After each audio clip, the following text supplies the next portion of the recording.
Hey guys, I'm doing middle adulthood, cognitive development, which is about 30 to 55 years. Some historically normative milestones, we have working memory, semantic memory, processing speed, inhibitory control, and expertise.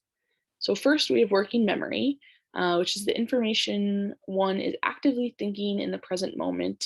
It's about 10 to 15 seconds. It's also referred to as short-term memory.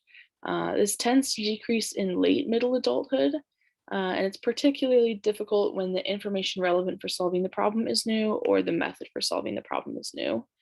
And an example of working memory would be remembering phone number digits. So at 30 years, you might remember six, but at 50 years, you only remember five. And so it's a number that we can measure. It's significant enough we can measure it, but it doesn't tend to affect people's lives too greatly during the stage. Second, we have semantic memory, which is experience knowledge, factual information, general world knowledge, and it's a type of long-term memory. Semantic memory is typically preserved through middle adulthood. We have a rich network of interrelationships and pathways that we develop just by living our lives. We find new ways to recall information, and each experience we have, we're able to relate to a number of other experiences we've had, just creating more pathways for us to remember. Older adults tend to outperform younger adults on memory games, and this is why people tend to be able to remember better when they are older. Third, we have processing speed, which is the amount of time required to respond to stimulation in one's environment. Processing speed decreases with age, beginning as early as 30 years, with potential for rapid decline starting at around 40 years. This is a normal part of healthy human development. So it's really just about how quickly people are going to be able to respond, but it doesn't necessarily change how effectively they will be able to respond. And research has been shown that it might be related to the white matter integrity that we've talked about before. Fourth, we have inhibitory control, which is an executive function that allows an individual to inhibit their impulses and behavioral responses in order to behave in a more appropriate manner that aligns with their goals. So inhibitory control has been shown to reduce in middle adulthood. It's not what we think of like with the risky behaviors of young adulthood and adolescence. Generally, it's more of a kind of mental clutter that can interfere or distract from more relevant thoughts and plans. So an example might be blocking out surrounding conversations. If say you're at a cafe and there's a bunch of buzz around, it might be harder for you to do homework. Fifth, we have expertise, which is specialized skills and knowledge that pertain to a particular topic or activity. And as we get older, it makes sense that we have more experience with either our hobbies or our work. So these things tend to become more automatic for us. We don't have to think as hard about how we're going to do each step at work, for example. It also becomes easier to strategically plan because you are so familiar with the inner workings of, say, your job. You know who you can rely on, the most effective ways to get your projects done or whatever it is. People in middle adulthood are also more flexible in their expertise. So because they're so familiar, they're good at strategizing, they're able to do more than just the routine that you would maybe have to do as you're getting used to that position. And so they can take on more new tasks and be more creative and branch out that way. The one thing is that this is task specific, so you can't gain this sort of expertise in a whole lot of things. All right, so some things to critically think about when we're considering cognitive development in middle adulthood. There are a lot of things that influence, we're gaining more time, for the environment to have played a role on us. So individuals who have experienced childhood maltreatment, trauma resulting in PTSD,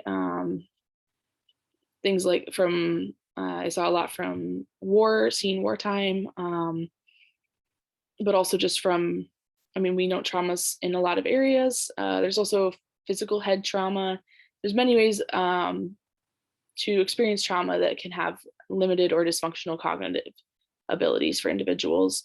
Um, some other things that I saw less of were being Black. That's a race or ethnicity that tends to experience more cognitive decline quicker. Having less than a high school degree, having health concerns like hypertension and diabetes. And then a group I saw pop up a couple times was being a male who is low income and not working or working in a less cognitively demanding environment. So suggesting that maybe not having the exposure is likely to decrease or increase your cognitive decline. All right, so some atypical development to watch for. I didn't see anything super specific, but I saw a lot of things that were as a result of starting to live more life. Some things like diabetes or sleep apnea, or even just mild but continual drug or alcohol use, kind of build up and start to potentially lead people to have cognitive decline more rapidly than their peers. So that's something we might want to watch for in our clients, and that could really impact work, their home lives, social lives, and could be a precursor to other ailments such as dementia. So it would be important for us to refer if we think that there's a need for potentially some cognitive testing, or if they're talking about some concerns they have that they haven't sought medical treatment for yet.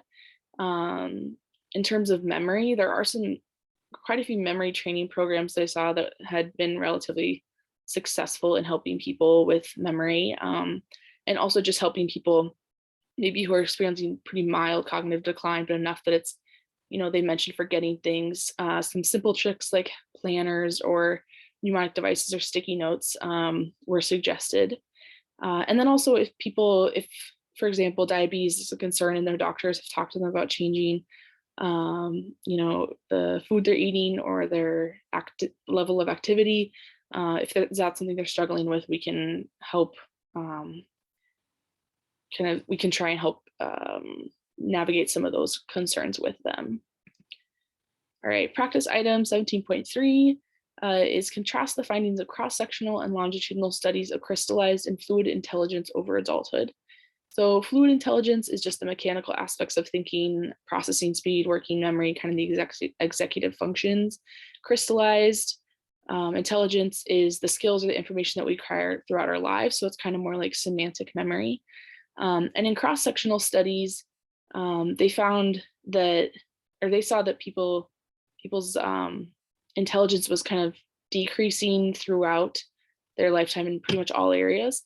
But in the longitudinal studies, they found that crystallized intelligence was actually buffering adults against the loss of fluid intelligence.